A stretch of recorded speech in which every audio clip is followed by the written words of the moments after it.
నమస్కారం ABK news కి స్వాగతం. హెడ్లైన్ చూద్దాం. తెలంగాణ ఏపీలో భారీ వర్షాలు, పలు జిల్లాలకు హెచ్చరికలు చేసిన వాతావరణ శాఖ అధికారులు.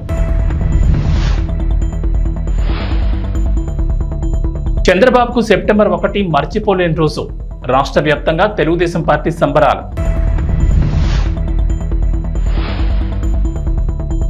తెలంగాణ ప్రజలకు అలర్ట్, మీ సేవలో కొత్తగా 9 రెవెన్యూ సేవలు, భూపరిపాలన ప్రధాన కమిషనర్ కీలక నిర్ణయం.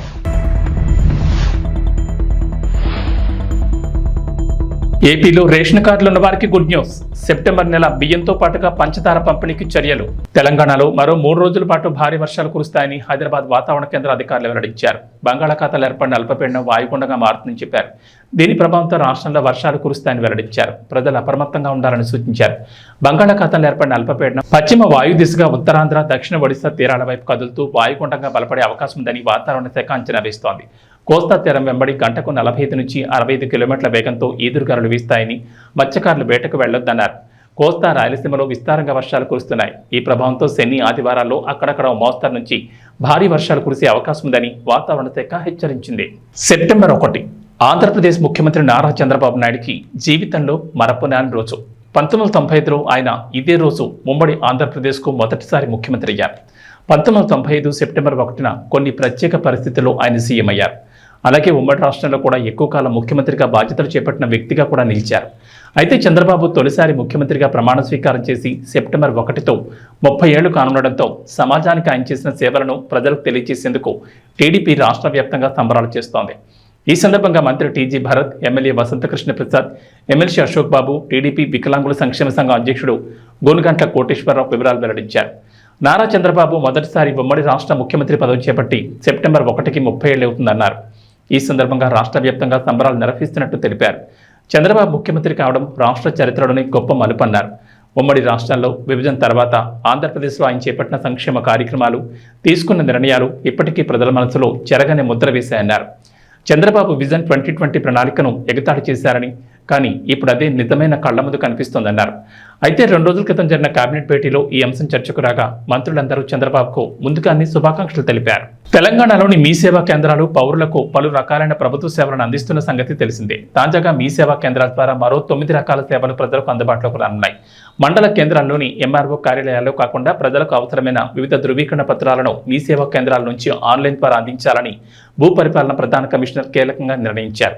ప్రస్తుతం ఎంఆర్ఓలు నేరుగా జారీ చేస్తున్న పత్రాలను ప్రజలు నేరుగా మీ సేవా కేంద్రాల నుంచి ఆన్లైన్లో పొందేలా చర్యలు చేపట్టారు. కొత్తగా అందుబాటులోకి తీసుకొచ్చిన 9 రకాల పత్రాలకు సంబంధించిన వివరాలు మీ సేవ ఆన్ బోర్డులో ఉంచేందుకు తక్షణం చర్యలు తీసుకోవాలని ఈ మేరకు భూపరిపాలన ప్రధాన కమిషనర్ కార్యాలయం, జిల్లా కలెక్టర్లను ఆదేశాలు జారీ చేశారు. పౌరుల పేరు మార్పిడి, తరచూ జారీ చేసే ఆదాయం, కుల తదితర ధృవీకరణ పత్రాలు, లోకల్ క్యాండిడేట్, విద్యార్థులకు అవసరమైన study gap certificate, creamy layer, non creamy layer, market విలువ, మైనార్టీ ధృవీకరణ, ఖాసరా, పహానీల వంటి పాత ధృవీకరణ పత్రాలు, ROR 1 సర్టిఫైడ్ కాపీలు సైతం మీ సేవా కేంద్రాల నుంచి జారీ చేయనున్నారు.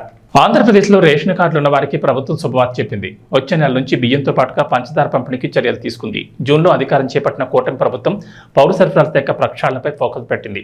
రేషన్ సరుకుల సరఫరాలో అవకతవకలు జరిగాయని గుర్తించింది. పంచదార ప్యాకెట్లలో, తూకాల్లో తేడాలున్నట్లు తేలింది. పౌర సరఫరాల శాఖ మంత్రి మనోహర్ రాష్ట్రంలోని వివిధ పౌర సరఫరాల గోదాముల్లో తనిఖీలు చేశారు. పంచదార ప్యాకెట్లకు సంబంధించి తూకాల్లో తేడాలున్నట్లు గుర్తించారు.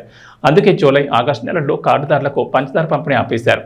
ఆ లోపాలను సరిచేసి రేషన్ కార్డుదారులకు బియ్యంతో పాటు పంచదార సరఫరా చేసేందుకు చర్యలు తీసుకున్నారు అధికారులు. ప్రస్తుతం సరైన తూకంతో పంచదార ప్యాకెట్లను సిద్ధం చేశారు. అంతేకాదు చక్కెర ప్యాకెట్ రంగు మార్చి ఇప్పటికే పౌర సరఫరాల గోడౌన్ల నుంచి రేషన్ షాపులకు బియ్యం, పంచదార సరఫరా చేస్తున్నారు. సెప్టెంబర్లో బియ్యంతో పాటుగా పంచదార ఇచ్చేందుకు సన్నాహాలు చేశారు. గోధుమ పిండి, కందిపప్పు సరఫరా టెండర్ల దశలో ఉండడంతో ఆ ప్రక్రియ పూర్తయిన తర్వాత అక్టోబర్ నుంచి వాటిని కూడా పంపిణీ చేస్తామంటున్నారు పౌర సరఫరాల శాఖ అధికారులు. ఒక్కొక్క రేషన్ కార్డుకు పంచదార ప్యాకెట్ 1/2 కేజీ 17 రూపాయలకి ఇస్తారు. అది ఏఈవై అంత్యోదయ అన్న యోజన కార్డుకు కేజీ 13 రూపాయలకు అందిస్తారు.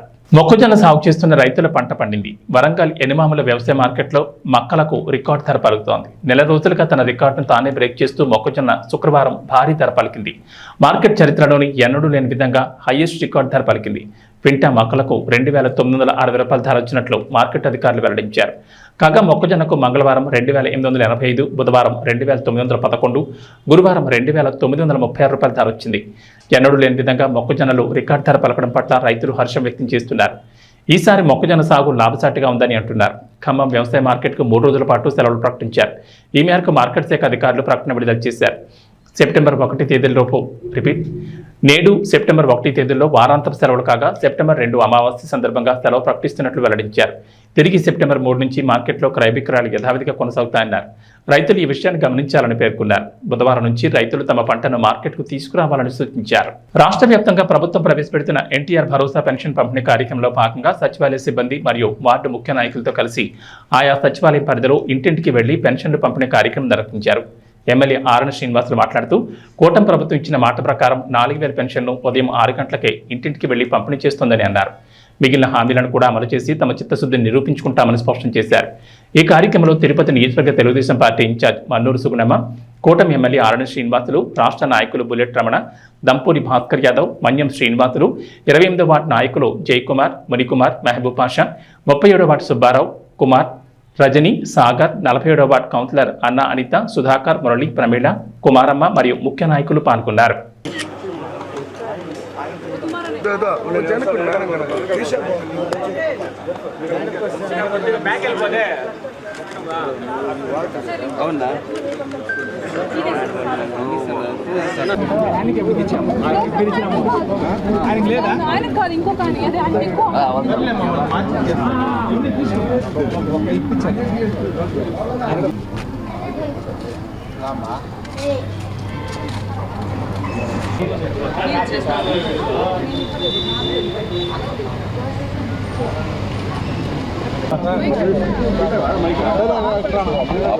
ఆరోగ్యశ్రీ ఇచ్చే అవకాశాలు మనం ఇచ్చేదానికి ఏర్పాటు చేస్తాం.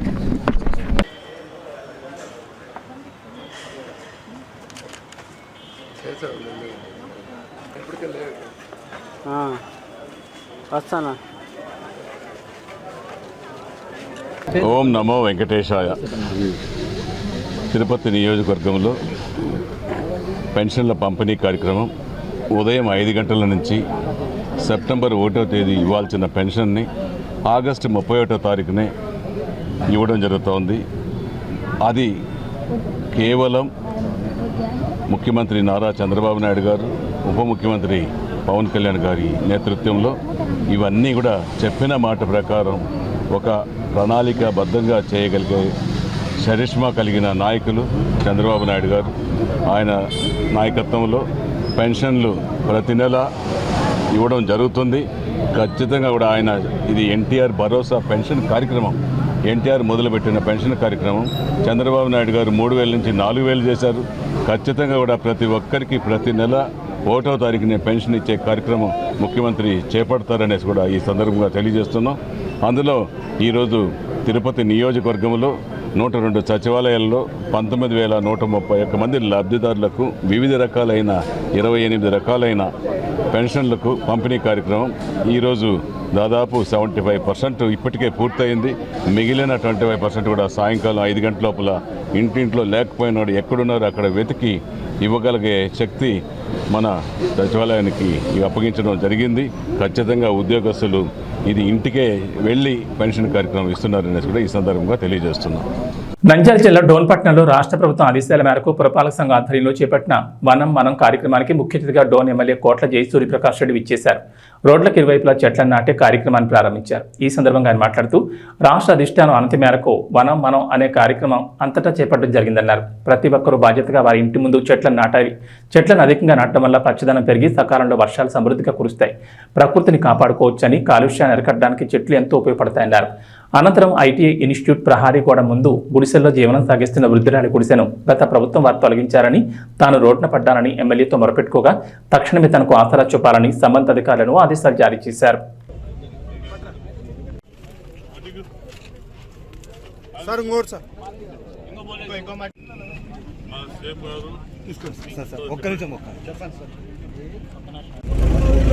మా ముఖ్యమంత్రి గారు, డిప్యూటీ ముఖ్యమంత్రి గారితో కలిసి కూడా మనం కింద ప్రోగ్రామ్ ఇచ్చారు. ఇది మెయిన్ కాన్సెప్ట్ ఏమంటే మనం గ్రీనరీ డెవలప్ చేసుకోవాలి. దానివల్ల పొల్యూషన్ కంట్రోల్ అవుతుంది.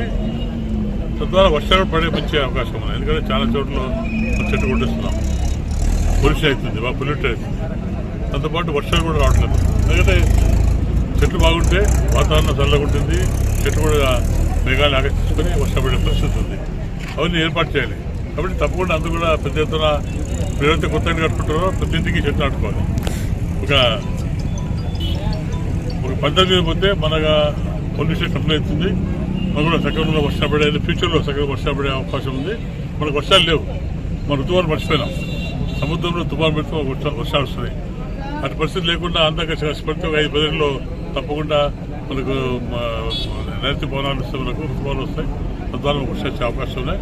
కానీ అందరూ కూడా నా రిక్వెస్ట్ అంటే ఈ కార్యక్రమంలో జీవితం చేయాలి. అందరూ కూడా రేపు పొద్దున ప్రతి ఇంటి ముందు చెట్లు ఆడుకుంటూ రెండు జరుపుకొని దాన్ని కాపాడితే మన ప్రాంతం బాగుంటుంది, మన ఏరియా బాగుంటుంది, మన శాసనం చెప్పి ఆ తరఫున డోర్ తరఫున ఆంధ్రప్రదేశ్ తరఫున మీకు తెలియజేసుకుంటా. అంతా కూడా ఈ ప్రోగ్రామ్ సక్సెస్ కోరుకుంటున్నాను.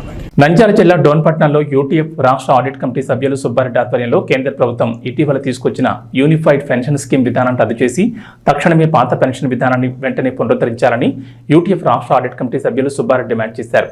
ఈ సందర్భంగా మాట్లాడుతూ యూపీఎస్ విధానం రద్దు చేయాలని డిమాండ్ చేస్తూ యూటీఎఫ్ రాష్ట్ర కమిటీ పిలుపు మేరకు డోన్ డివిజన్ ఆధ్వర్యంలో డోన్ మండల తహసీల్దార్ కార్యాలయం ఎదుట డోన్ మండల ప్రధాన కార్యదర్శి గోపాల్ అధ్యక్షతన చేపట్టిన నిరసన ప్రదర్శనల కార్యక్రమంలో వారు మాట్లాడుతూ కేంద్ర ప్రభుత్వం అత్యంత దుర్మార్గంగా ఉద్యోగ ఉపాధ్యాయులకు ఉపయోగపడని యూపీఎస్ విధానాన్ని తీసుకురావడం అంటే ఉద్యోగులను మరోసారి మోసం చేయడమేనని విమర్శించారు. 2004 కంటే ముందు నియామకం పొందిన ఉద్యోగులకు కాంట్రిబ్యూషన్ లేకపోయినా పెన్షన్ ఇస్తే పరిస్థితులు ఉన్న నేపథ్యంలో 2004 సెప్టెంబర్ తర్వాత నియామకం పొందిన వారికి కాంట్రిబ్యూషన్ చెల్లించాలని చెప్పడమే కాకుండా దాన్ని షేర్లలో పెట్టడం అనేది అత్యంత హేయమైన చర్యగా అభివర్ణించారు. కేంద్ర రాష్ట్ర ప్రభుత్వాలు ఇప్పటికైనా స్పందించి ఉద్యోగ ఉపాధ్యాయులకు ఉపయుక్తమైన పాత పెన్షన్ విధానాన్ని మాత్రమే అమలు చేయాలని కోరారు. అనంతరం డోన్ మండల తహసీల్దార్ కార్యాలయ జూనియర్ అసిస్టెంట్ హరీష్కి వినతి పత్రం అందజేశారు. ఈ కార్యక్రమంలో యూటీఎఫ్ కర్నూలు జిల్లా కార్యదర్శి లక్ష్మీదేవి, ప్యాపిలి మండల అధ్యక్షులు కృష్ణనాయక్, భార్గవి తదితరులు పాల్గొన్నారు.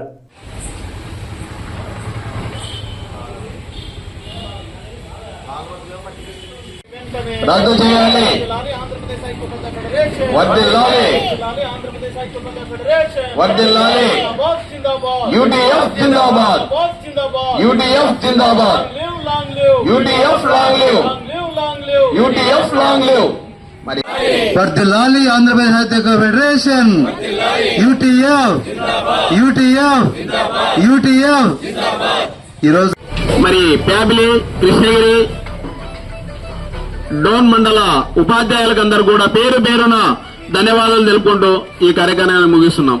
Thank you sir. అందరికీ పిలిపించినటువంటి ఈ సందర్భంగా డోన్ తాలూకా స్థాయిలో అనేక మంది ఉపాధ్యాయులు మరి సిఐటి కార్యకర్తలు అలాగే ఎన్జిఓ నాయకులు వచ్చి ఈ కార్యక్రమానికి హాజరైనందుకు ముందుగా వారికి అందరికీ కూడా ధన్యవాదాలు తెలుపుకుంటూ మరి కేంద్ర ప్రభుత్వం 2004 జనవరి 1వ తారీఖు నుంచి ఈ సిపిఎస్ను అమలు చేస్తూ ఉంటే మన రాష్ట్ర ప్రభుత్వం 2004 సెప్టెంబర్ 1 నుంచి ఈ యొక్క సిపిఎస్ను అమలు చేస్తూ ఉంది. ఇక్కడ మనం చూస్తే దాదాపు ఈ కార్యక్రమంలో 15 మంది దాకా ఉన్నట్టున్నారు సిపిఎస్ నుంచి. చాలా సంతోషం. ఇంతవరకు సిపిఎస్ కార్యక్రమాలకు వచ్చినటువంటి ఏ కార్యక్రమం చూసినా కూడా ఏ 2, 3, 4 వచ్చేవాళ్ళు. కానీ ఈరోజు మాత్రం చాలా సంతోషంగా ఉంది. సిపిఎస్ నుంచి కార్యకర్తలు చాలా మంది రావడం జరిగింది. ఇలాగే ఈ కార్యక్రమాలకు ఇంకా మద్దతు ఇవ్వాలని చెప్పేసి మనం కోరుకుంటూ మరి ఈ యొక్క సిపిఎస్ కార్యక్రమం గురించి గత 2018 నుంచి కూడా చాలా ఉధృతంగా మన యూటీఎఫ్ చేస్తూ ఉంది. మరి వైజాగ్ నుంచి ఇటు హిందూపూర్ నుంచి మరి అనేక సార్లు మనము నడకతో విజయవాడకు చేరుకోవడం జరిగింది. దాదాపు 1 రోజుల పాటు కార్యక్రమాన్ని చేపట్టడం జరిగింది. అయినప్పటికీ కూడా ఆ రోజు చంద్రబాబు నాయుడు ఇదే ముఖ్యమంత్రిగా ఉన్నప్పుడు మరి ఎలాంటి మనకు మాట్లాడడానికి అవకాశం ఇవ్వలేదు. కానీ తర్వాత అదే అదనుగా మరి జగన్మోహన్ రెడ్డి ఏమో వత్తాసు పలికి 1 వారంలో సిపిఎస్ రద్దు చేస్తారని చెప్పడం, దానికి మనమంతా కూడా ఉద్యోగ ఉపాధ్యాయ కార్మిక సంఘాలన్నీ కూడా కలిసి ఏకమై దానికి మద్దతు ఇచ్చి మనము సపోర్ట్ చేయడంతో మరి అవలీలగా ఆ రోజుల్లో 151 సీట్లతో ఆయన ముందుకు రావడం జరిగింది. మరి ఈరోజు అదే సిపిఎస్ను రద్దు చేస్తామని చెప్పేసి దాదాపు 5 సంవత్సరాలు మనం నానబెట్టి చివరికి 1 ఇయర్ ముందు జీపీఎస్ అమలు చేస్తున్నామని చెప్పేసి గ్యారంటీ పెన్షన్ స్కీమ్ను తీసుకొచ్చి పెట్టారు. ఈ గ్యారంటీ పెన్షన్ స్కీమ్లో మనకు ఇచ్చేటువంటి లాభం ఎంత అంటే, ఒకటి ఫైనల్గా మనకు చెప్పింది మీ యొక్క పెన్షన్ సగం మాత్రం ఇవ్వగలుగుతాను అంటే మన యొక్క జీతము చివరి బేసిక్ ఎంతైతే ఉందో అందులో సగం ఇవ్వగలుగుతారని చెప్పడం జరిగింది. కానీ మన కాంట్రిబ్యూషన్ మాత్రం అలాగే ఉంటుంది. మరి 10% కాంట్రిబ్యూషన్ చేస్తూ ఆ విధంగా చేయాల్సిన పరిస్థితి. సిపిఎస్కు జీపీఎస్కు పెద్ద తేడా కనపడలేదు కాబట్టి మన నాయకులు దాన్ని వ్యతిరేకించారు. అయినప్పటికీ కూడా మరి దొడ్డిదారిన అందరూ ఎమ్మెల్యేలు వాళ్ళ పంచన ఉన్నందున దాన్ని జీవో రూపంలో కూడా అమలు చేశారు. ఆ జీవోను కూడా ఎప్పుడు ప్రవేశపెట్టినారు? ఈ మధ్య కాలంలో చంద్రబాబు గవర్నమెంట్. కందుకూరు బాలాపూర్ మండలాల రైతులకు 50% మాత్రమే రుణమాఫీ జరిగిందన్నారు మాజీ మంత్రి సబితాంద్రారెడ్డి. మహేశ్వరం మండల కేంద్రంలోని అతిథి గృహంలో వ్యవసాయ శాఖ అధికారులతో ఎమ్మెల్యే సబితాంద్రారెడ్డి సమీక్ష నిర్వహించారు. ఈ సందర్భంగా మాట్లాడుతూ రైతు రుణమాఫీ పూర్తి చేయకుండా రైతుల దృష్టి మళ్లించడానికి హైడ్రాన్ తెరపైకి తెచ్చారన్నారు. రుణమాఫీ చేయడానికి కుటుంబ సభ్యుల వివరాలతో ఏం పనుందని మాజీ మంత్రి మండిపడ్డారు. ఈ కార్యక్రమంలో వ్యవసాయ శాఖ అధికారులు తదితరులు పాల్గొన్నారు.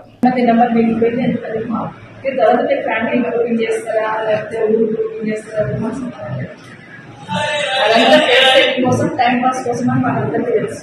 మిమ్మల్ని వేదికలు తప్పిస్తాడు అయ్యేది ఏమీ లేదు. బట్ అది నాకు నంబర్ కావాలి. సొసైటీ చెప్పండి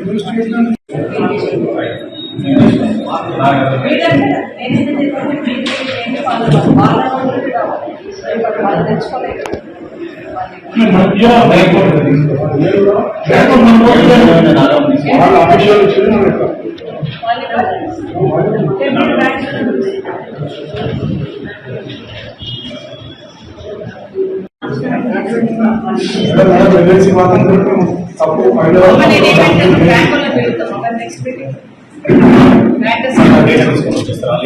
చూస్తారు కదా నువ్వు ఇచ్చేది వాళ్ళు ఇచ్చే డేటా ఇస్తారు కదా ఎప్పుడైనా లోన్ తీసుకుంటారు సార్ మీరు చెప్పిన క్షణంలో నేను ఇక్కడ వెళ్ళినా లేదు సేమ్ ఉంది సార్ అక్కడ మీ వల్ల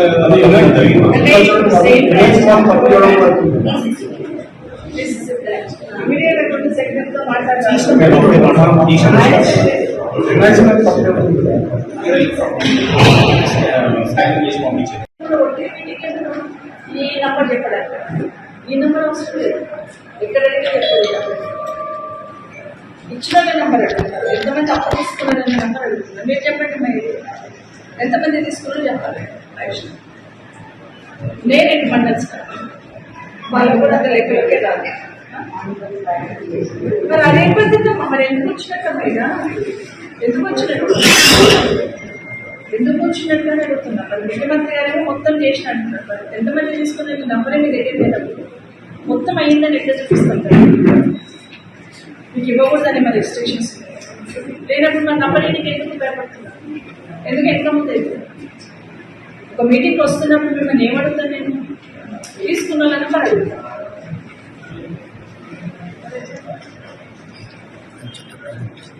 ఎట్లా ఏ బ్రాంచ్ ఎంత ఉందో తెలుసుకోకుండా మీరు ఆఫీసర్లు ఏదైనా రైతు వచ్చి మీకు పెట్టాలంటే రైతు ఆడికి రావాలి పూల పడి పెట్టేది మీ దగ్గరికి వచ్చి కిరాయి పెట్టుకోవాలి.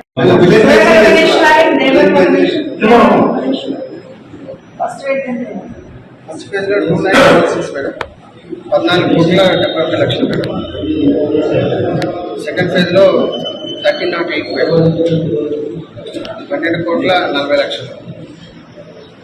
థర్డ్ ఫేజ్ లో 751 మేడం, 9.82 crores. Total 5,025 madam. మొత్తం 36 crores 93 lakhs తీసుకున్నాం. అప్పు తీసుకున్నాం. ఏంటండి ఎందుకు దాన్ని నేను అగ్రీ కాదు. నాకు జస్ట్ నంబర్ ఇవ్వమంట. ఎంతమంది అప్పు తీసుకున్నారని నంబర్ ఇవ్వండి. ఇప్పుడు మాకు గవర్నమెంట్ నుండి ముఖ్యమంత్రి గారు ఫ్యామిలీకి ఒకటే ఇస్తా ఒకటే మాఫీ చేస్తాను చెప్పలేదు. ప్రతి రైతుకు మాఫీ చేస్తున్నారు. పోయి తెచ్చుకోమన్నారు. అందుకే ఎంతమంది తెచ్చుకున్నారు అనేది కావాలి కదా నంబర్ మేము అడుగుతున్నారు. కొత్త వచ్చిన రికార్డ్స్ ఉంటాయి కదా మా తల్లి, రికార్డ్స్ ఉంటాయి కదా.